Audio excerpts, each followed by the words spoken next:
thought it was really interesting about the point that the nose could be a separate ring. And I think it might be one of the most important. Because it's its own mask, essentially. You know what? They say that the nose is the smallest mask in the world. And I think it's very good for the process of learning. But it's not essential for the clown. I think the nose helps the students and the trainees a lot because it protects them. It's like a shield.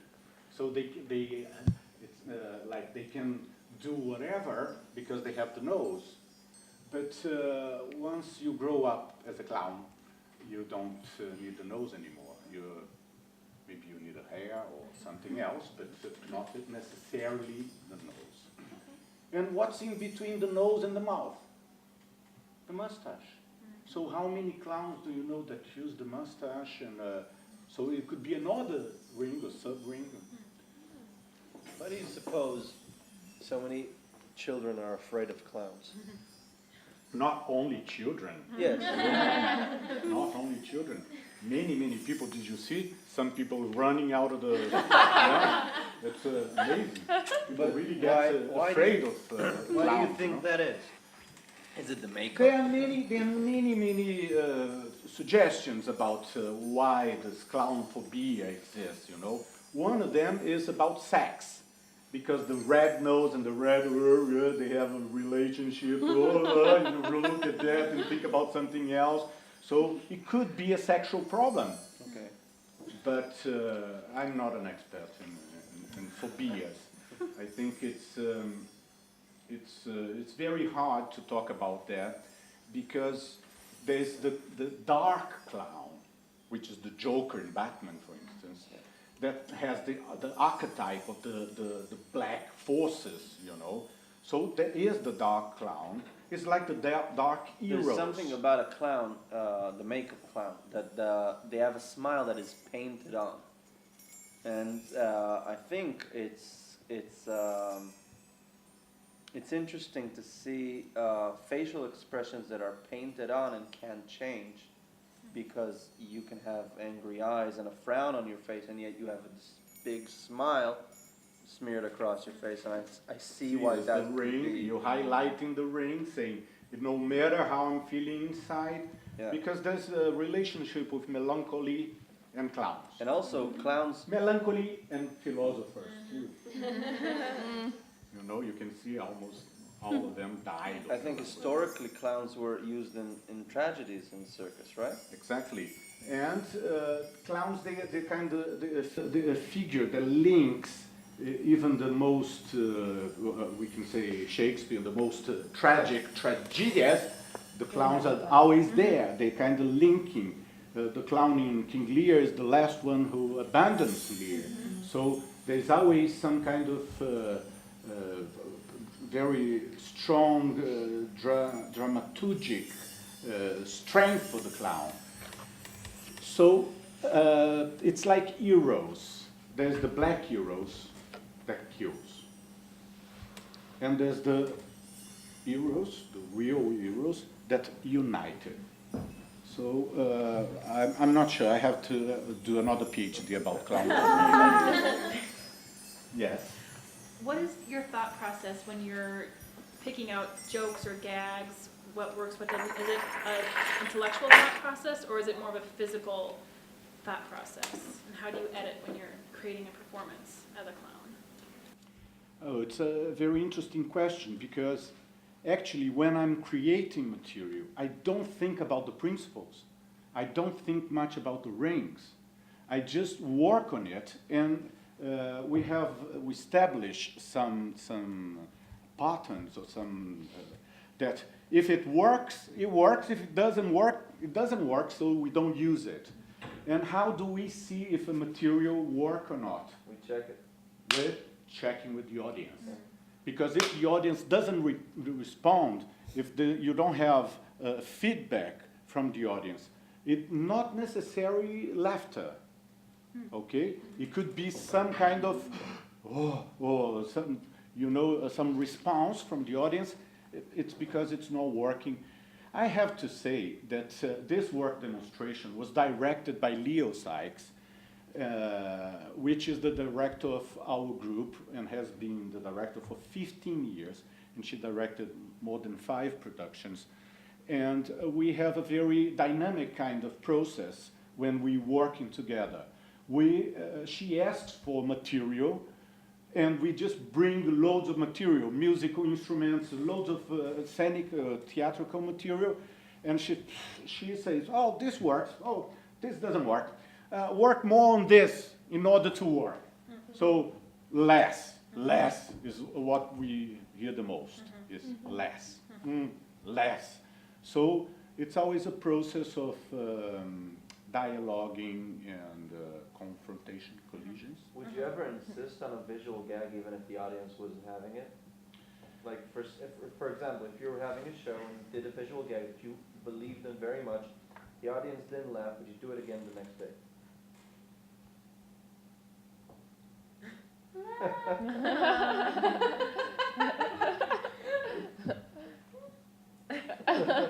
Let me see. Yes, I would insist on it. I would try because the audience change and the mood change, and every day is different. There are some gags that I've been doing for at least 15 years. I've done at least 1,000 times in at least 20 different countries, and sometimes it works, sometimes it doesn't. When we went to Hong Kong, I was very afraid because I thought they won't understand our gags, on the contrary, they were laughing in the wrong time. Is the clown gendered or is it beyond gender? Clowns are not angels. Maybe angels don't have sex. Clowns have sex. In my opinion, they have sex and they make sex, and they're very sexual sometimes, you know. They can be even, they have this drive. Not necessary, but they can. It depends. There's so many kinds of clowns. But usually, I think the clown, when I began here, I was talking about essential clown. And I think each one of us we have an essential clown. It's part of us, but essential in academy is forbidden. You can't say essence, because if you say essence, they will understand perfume or something else. You know, you have to explain very clear what essence is. But for instance, my good friend Angela de Castro, she has at least 5 clowns, and 4 of them a male, and she's gay. So I think her essence comes in her clowns in a very clear way. I mean, she likes dressing as a man, she's extremely funny as a man figure, and she is happy as a female too.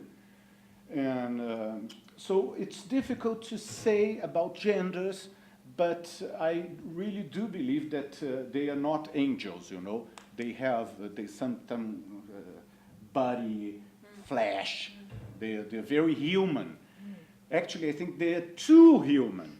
You know, they're beyond just the common human. They go a little bit further. How much do you know about your clown, Gorgonio? Gorgonio? Yeah, that's a character, right? So how much, as Marcelo, do you know about him? I don't think he's really a character, but yes, we can take it this way. But You don't see it that way. I don't know that much about him because he surprised me a lot.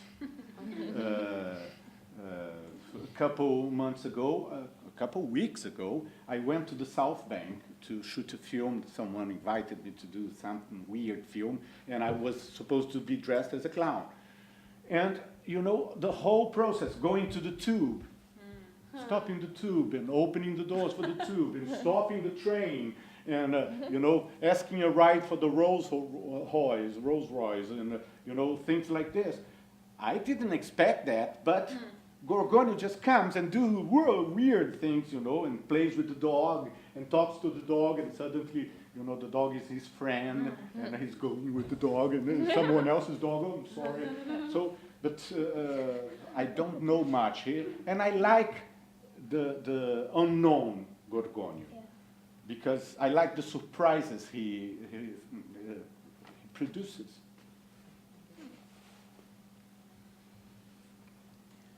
You've been performing for so many years. What has been your most unresponsive performance as an audience? Yesterday. And how do you deal with that? Do you just I carry swallow. on And try to digest it. and then shit out the rest? Sometimes I get constipated.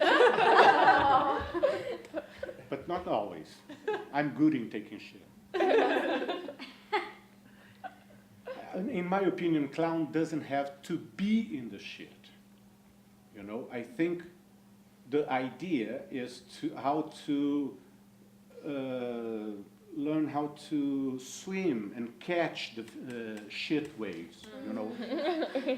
Because shit for shit, we are in shit all the time. I mean, but you have to know how to catch the right waves. Okay. I wanted to ask you if you think there are only physical rings. Maybe they can be like mental kind of rings as principles. For sure. I'm positive about that, because they are always related to something else. But I don't like working on it. Like Ida Rolfing, she developed a whole thing about the rings, and she does massage and hyperventilation and things to work the rings so you remember the memory that's there and you can and then you cure it. It's not the case. I'm just trying to work that, saying, did you realize that your mouth is very tense now? Do you realize that? So let's work in your mouth, either in the tense way or not, on the opposite, to try to find out your comic body, how your mask can be more or less effective, comically speaking. But sure, there's always, you know, people get and cry and say, what are you crying for?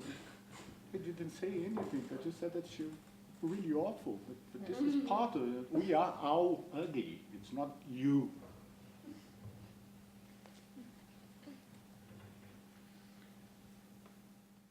Clear, and that having you describe it and explain it allowed me to see the big picture and engage in that with you. But had you not, and I read about it later or had to try to figure it out or pick it apart myself, I think I could have. I think it's that integrated for me as an audience member, and that was really exciting to watch, and I thought very clear. Oh, thank you. I think I'm going to take you for my audience. Yes, I think we should hire you. Yeah. I'm back next time on your Yeah.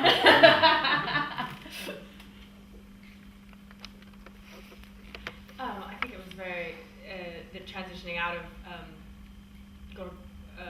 Gorgonio, transitioning out of Gorgonio and then into this second persona, was what I'll call it. It's a very slippery time just for this.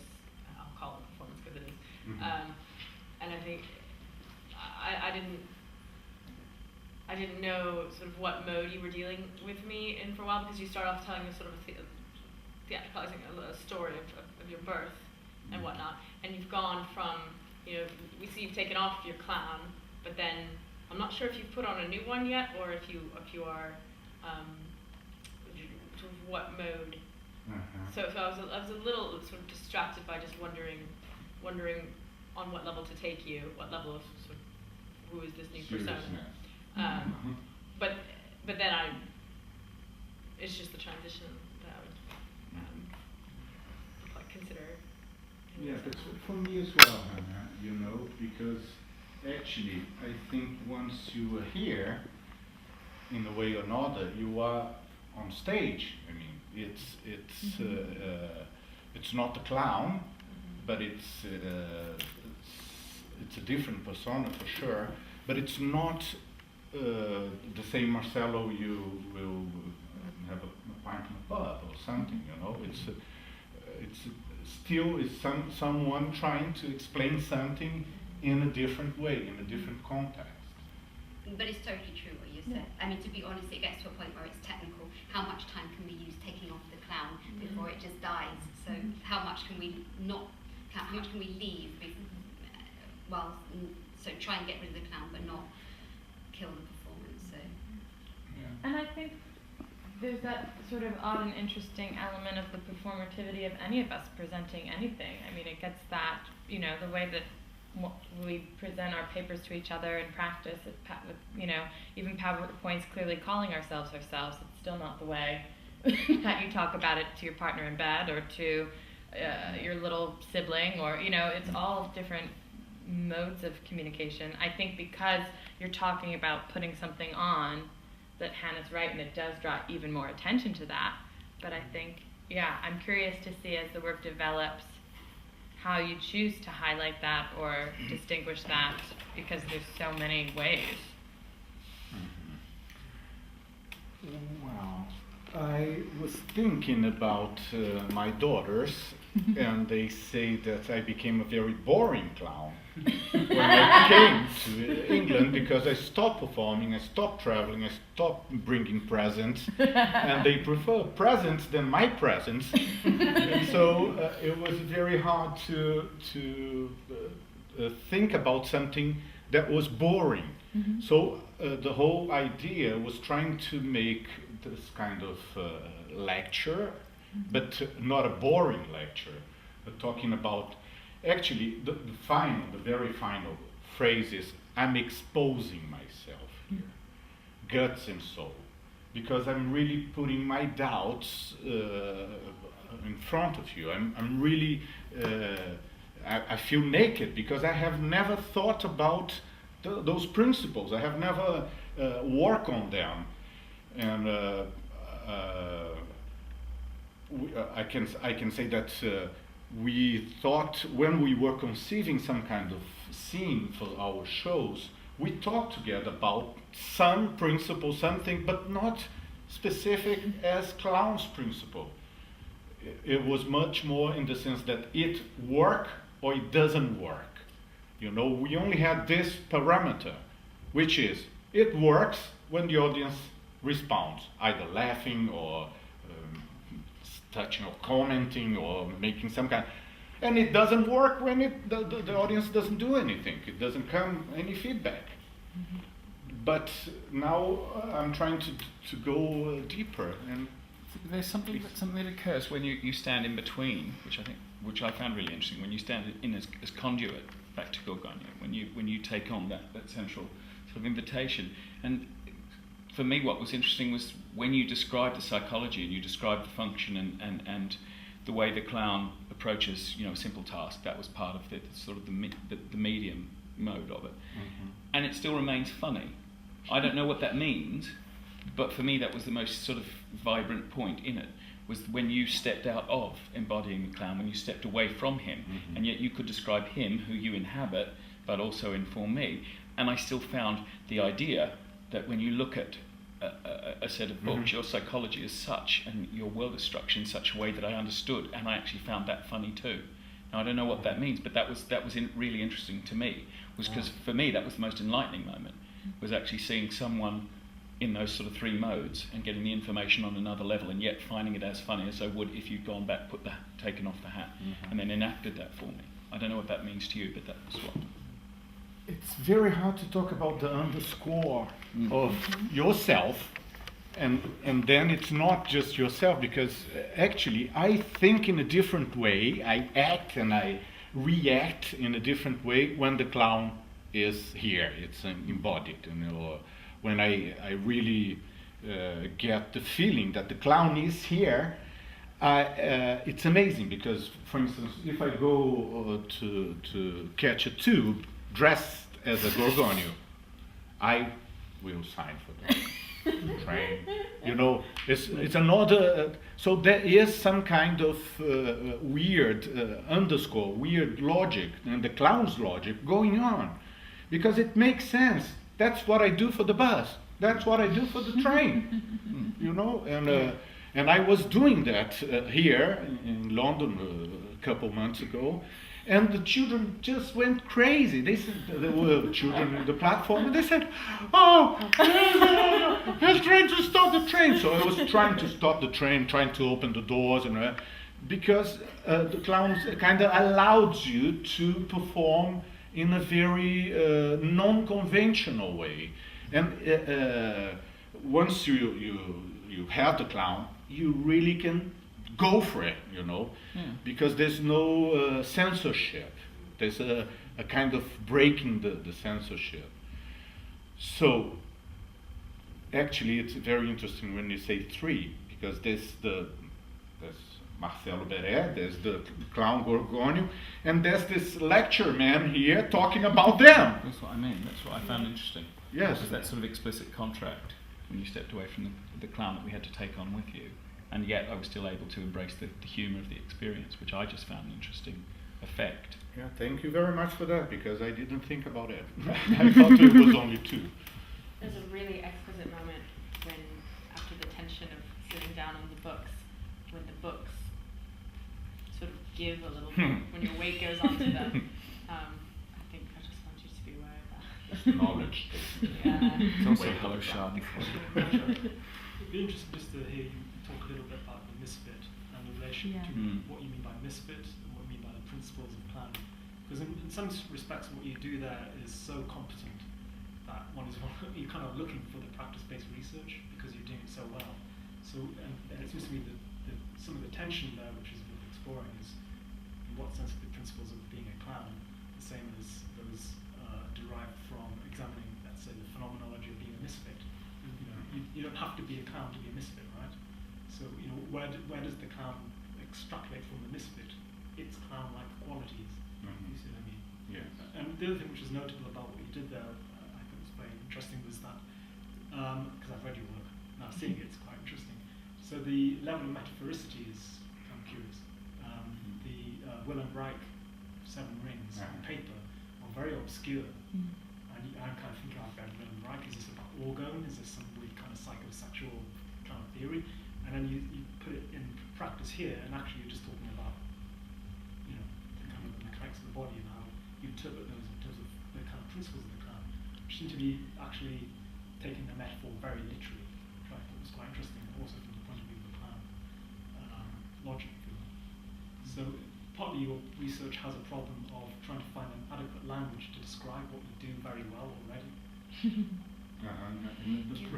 This Can is I add my. something on that? I think my question may just follow up that what I was questioning is like, and also why you deconstruct this practice that you know very well, and is the aim to rationalize it and to understand for yourself, or is to build something else, so to create a new practice of clown? So it's like when you are trying to break that down and say, this is what my eyes are doing, this is what my mouth, or this is what I'm doing, and then you find this, you are decoding the practice that you know very well. And then what are you going to do with this decoding? Are you going to just put it in a different way? Or, I mean, yeah, as a question. First year. I don't know yet. Actually, the two main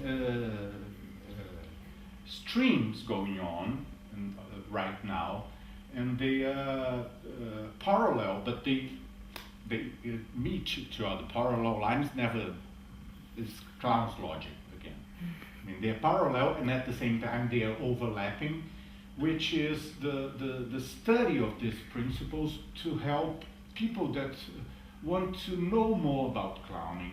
And actually, it's very selfish too. I want to know what I'm doing, and I'm trying to dialogue with others to see if they agree with me that those principles. I'm talking a lot with Angela de Castro about those kind of things, and she said, "Oh, please, I never think about that, because otherwise my clown can do it." Because if I think too much about what I'm doing, the clown, it's not funny anymore. But that kind of knocks onto you talking about misfit. I wonder whether it's, I wonder, in the way you described it, I was sort of being led along to the idea that the environment and the accoutrements were the misfit, and the person and the clown exists inside that, constricted by those, rather than there is a misfit nature or there's a misfit thought process. That actually it's all that surrounds just a basic human condition and a basic human attempt to mitigate their circumstances. That's just, I don't know how you explain misfit before it becomes conscious and therefore sort of tawdry. But if the structure and the superstructure is the misfit, and all you do is bounce around inside that to the best of your abilities, I don't know.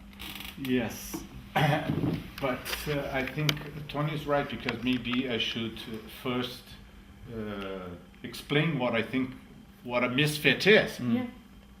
Like, we are here, we were thrown in the world. There's the concept of thrownness, or we are not, we didn't choose the world, we didn't choose the family, we're here just floating, or what kind of misfit are we talking about?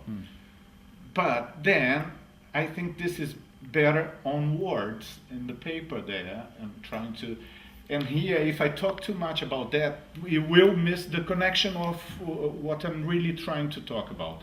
So the misfit condition of the clown is something that I should be more clear, I think. What do I mean by the misfit conditions?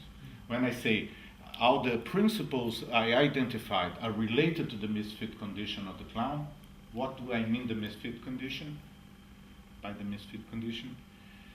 Yeah, maybe I could explain a little bit, but not now. But what I see as his issue of research there, just to try and engage with a bit with what you were saying, is that because the practice, yes, he's very comfortable, let's say, within that. But the big issue is that that is all done on pure instinct. It's like on an artistic level, you're in production mode. I want to do something that really works artistically. But then when you're put in a pedagogic position of asked to give the workshops and things, you then have to try and teach what you do. How do you teach instinct? So I think that's the bridge in a way, trying to explain, like, what am I doing? And you actually don't know half the time, you're just doing it. And I would say that for me is the novelty. That's the bit where I'd say he's feeling naked, is to try and actually explain. And I mean, obviously we try to work on this together a bit, not in terms of content, but in terms of structuring it. It's that, is it actually explaining, I have to think, oh my God, I've been doing this for 20, 30 years, and what do I do technically? Is there any artisan-like aspect to this that I could pass on to others? And that's where I'd say he's entering the realm of the unknown. That's related to what Tanya was saying too. The two, one is the questioning, the principles, and the other one is how can I use them to help people to be a clown, you know? I mean, And to be better. because And to be better. I am thinking about, like, if someone knows the codes and that you reveal they are known, does that on its own doesn't make them necessarily good clowning performers. No.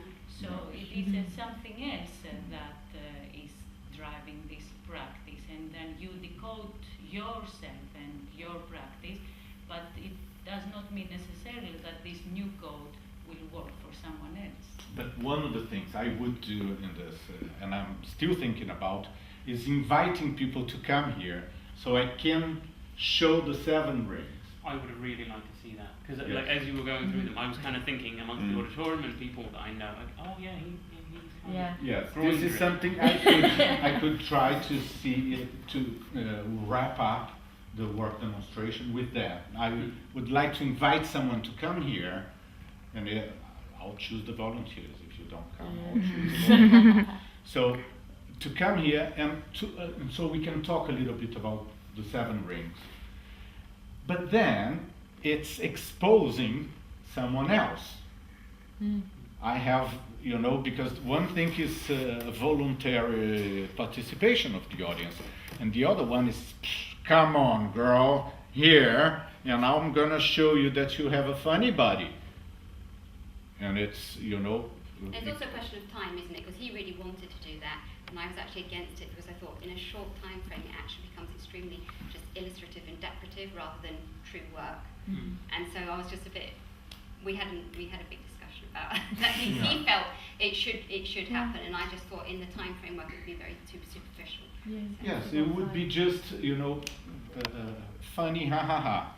And we try to avoid the funny ha ha ha. It's not, we're not just looking for the easy laugh, We're trying to touch people in a different way too, and making them think about it.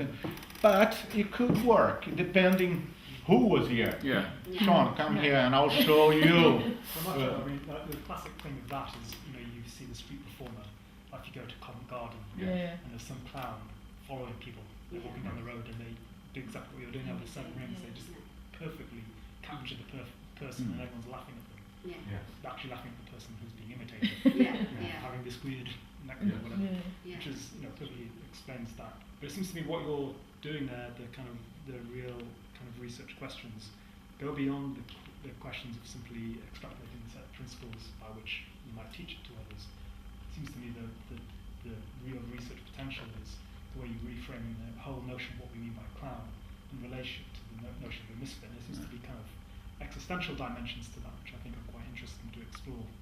So, for example, where the clown reflects, if you like, the very impossibility of normativity, if you like, in various ways, is in fact an interesting thing to explore, and perhaps might be worth even, that precisely that dialogue you have with an audience is precisely the interface by which you challenge our own normative presuppositions, if you like.